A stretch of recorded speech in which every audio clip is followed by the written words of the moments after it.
Hey, this is Heidi Dawson. If you love all things health and wellness and style of any kind, hang out here with me each week. I'm obsessed with never-ending improvement, and it's all in an effort to help each one of us live a wildly successful lifestyle. Subscribe today so you don't miss a thing. Hi guys, welcome to episode 381 of the Wildly Successful Lifestyle Podcast. How's it going out there?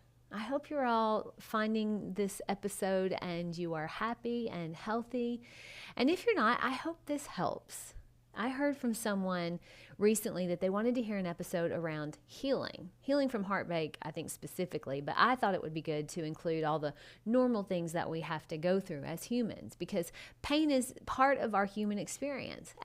No one is exempt. We all feel hurt or pain or sadness or fear at some point in our lives. And those feelings, they're valid. I mean, we can't measure how much pain is appropriate based on the circumstance compared to someone else's painful situation. We do that though, don't we? Just understand that your pain is valid. No matter what anybody else is going through, or it doesn't matter. Know that.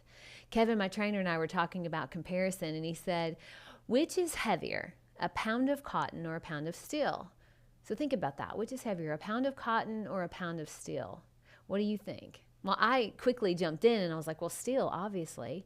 And by the look on his face, I knew I was missing something. And so I went back and he's kind of looking at me, and I gave it some more thought, and I went, they're both a pound. Neither is heavier. Now, you had a lot more cotton to get to that pound, but they weigh the same. Our pain is like that. Maybe someone else is going through something you think pales in comparison to what you're going through, or vice versa. So don't do that. Don't compare. What you're feeling is valid. We just need to get to the bottom of how to get you where you want to be, which is feeling better. But make sure you actually want to feel better, because some will identify and attach themselves to their pain so much for so many reasons. So ask yourself, do I really want to feel better, or is this working for me in some way? Are you getting something from it? That's a really good thing to know. I mean, some people growing up were only given love if they were sick or hurt. And as an adult, they may still find that that works for them, so they hang on to it, and they're constantly looking for more pain. So answer that question first. But let's say that isn't the case for you. Let's start here, and let's just say that isn't the case.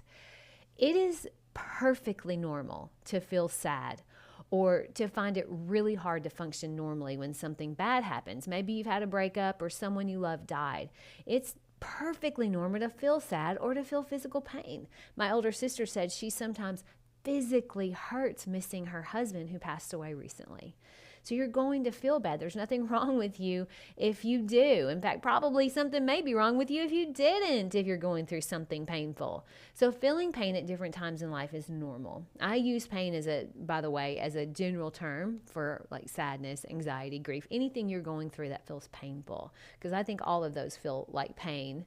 But we have this idea that we should be happy all the time. And if we aren't, then something's wrong. I've thought that in the past because my nature is naturally happy. So I would avoid pain like a hot stove. Now, I've since realized that avoidance doesn't make pain not be there. It just tucks itself deep inside the mind, ready to pounce. Sometimes showing itself in complete overreaction to, say, someone cutting you off in traffic, or your spouse looks at you wrong. Have you ever done that, where you had a meltdown that didn't really match the circumstance? A lot of times, that's just something that you tucked away and didn't deal with. And when it gets big enough, it's got to go somewhere. So pain is a normal human emotion. You're going to feel it, and it is good to process it if you can. But we don't want to live there. And second thing, it really helps to recognize the power you have to make things better or worse. We're human with human emotions, and we know now that no one is exempt from feeling pain at some point or another, which means there is nothing wrong with you because bad things happen to you. It isn't God punishing you. That's a very classic religion thing.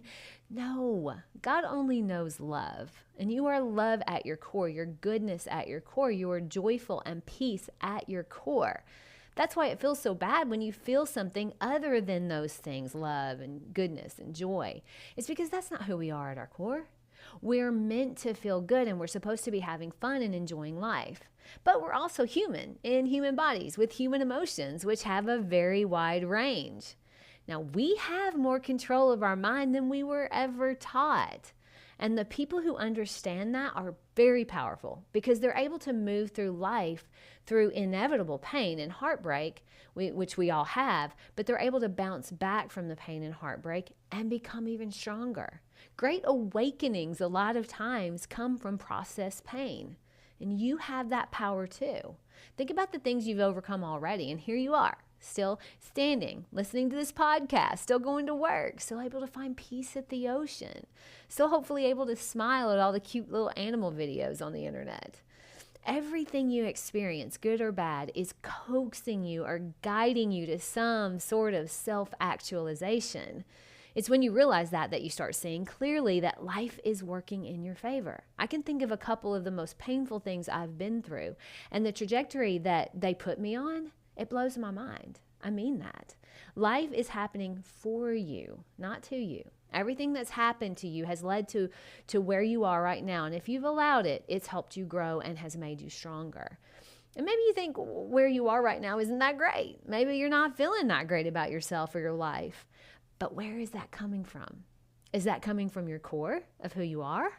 Or is it coming from the thoughts that you're telling yourself? Or maybe that someone else has told you your whole life even, possibly. That's one thing that I really have learned to do when I'm feeling sad or I'm feeling some sort of anxiety or some sort of emotion that's painful. I ask myself, what am I thinking right now that's making me feel sad? I've been on vacation before and I was feeling sad. It happened recently. My family, we all went hiking. I know I've talked about it in Fall Creek Falls, my whole family. But my sister Molly and her husband and my brother Stuart and his wife Stacy left a day early. So we stayed a full night and a day longer than they did. And their cabin was right across from ours. So the morning I got up and they had left, I was looking at their cabin and I was so sad. I was just feeling really down and I was thinking how sad it is that they're gone. But what was I doing to myself? I mean, here I am sitting in this beautiful cabin in these beautiful mountains with my wonderful mom and dad and big sister and gorgeous husband. And I was creating these things that make me feel sad because I was focusing on what was missing instead of what was right there in front of me. Now, I know enough to let that feeling be there, okay? So I sat there and I thought, all right, I feel a little bit sad. And I know the reason, I get it, but where am I feeling it? So I sort of felt it in my chest and in my heart area a little bit. And I just let myself feel it. And, you know, I for a minute, I didn't carry it throughout the whole day. And because I thought, okay, am I going to let myself feel this way all day? Am I just going to be sad all day because our whole family isn't together like they were yesterday?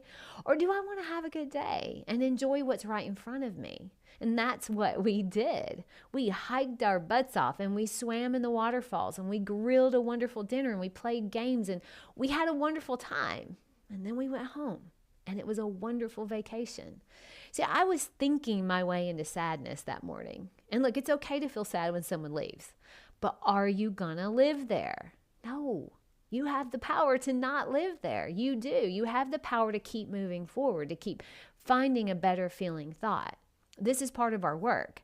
We have to tell our mind what to think sometimes, actually a lot of times. Don't fall victim to your mind and your thoughts. You have to control your mind. If you just leave the mind to it, let it run free like a 2-year-old, nothing good is going to come from that. It will conjure terrible thoughts, especially about your own self. It'll say, this was all my fault. I am just unlovable. I'm a wreck. I hate myself. This is never going to stop happening to me. And then it'll pile on too. It'll remind you of all the bad things you've done in the past. And it'll spiral into worse and worse thoughts until you stop it. And stop it you can. But you have to be open and aware enough that you're having those thoughts and that you have the ability to change them. And part of that comes from maybe changing what you're doing, what you're watching, what you're reading or listening to, because our mind is really sensitive and reactive to the things that we consume. I mean, how many times have you felt yourself getting upset because you're reading a news article, or maybe you've jumped in on your ex's Instagram, or you're listening to sad music? That all plays a role in how we feel.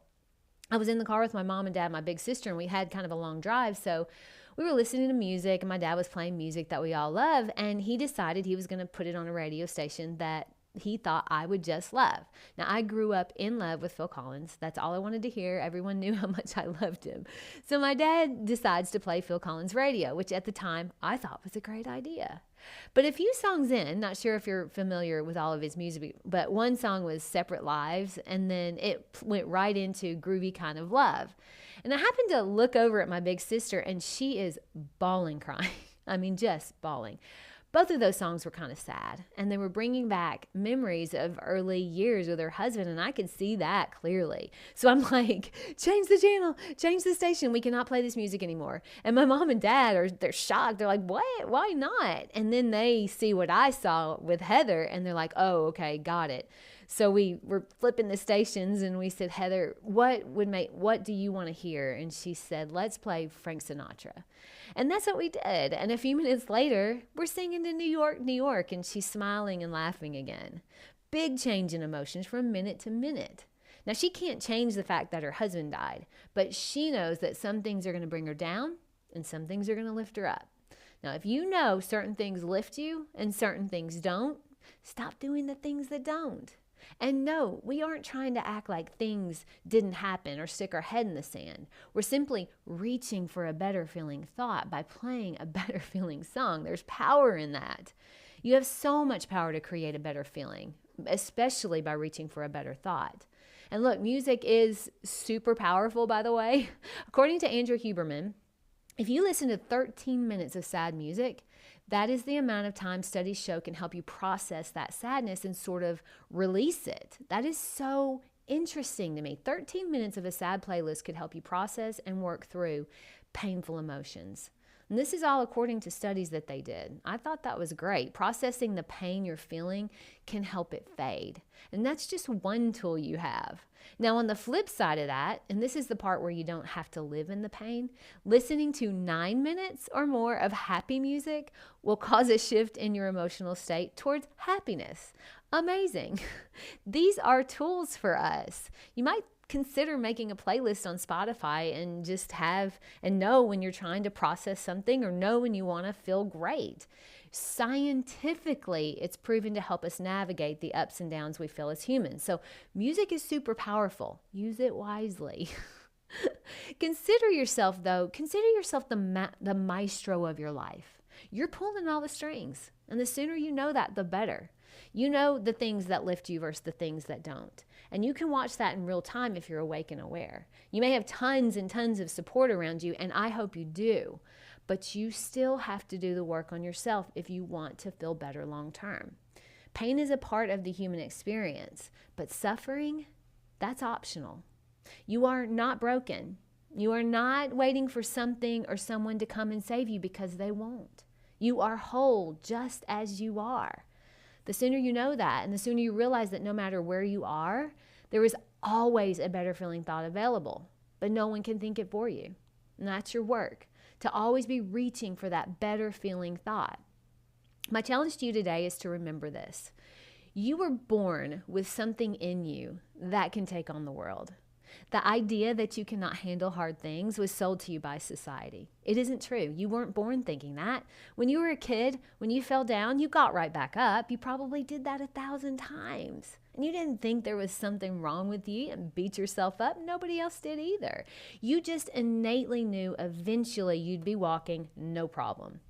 And so did everyone else. So you kept on trying. Where is that innate knowing now? It didn't leave. Innate actually, by definition, means inborn. It means natural. You still have that. You at your core can rise above and even thrive through hard times. People do it all the time. People find happiness after loss. They find love after heartbreak. They find wealth after losing everything. But they don't do that from a place of victimhood. They do it from a place of never giving up. Always knowing it's going to be better just around the corner. You innately know that. That's what comes naturally. You get down, you get back up. Share this with 3 people who you want to see fly. I love you guys. I'll talk to you in a few days. Don't forget to subscribe and share with your friends because we're just going to keep going bigger and better places together, and I love that about us. Talk to you in a few days.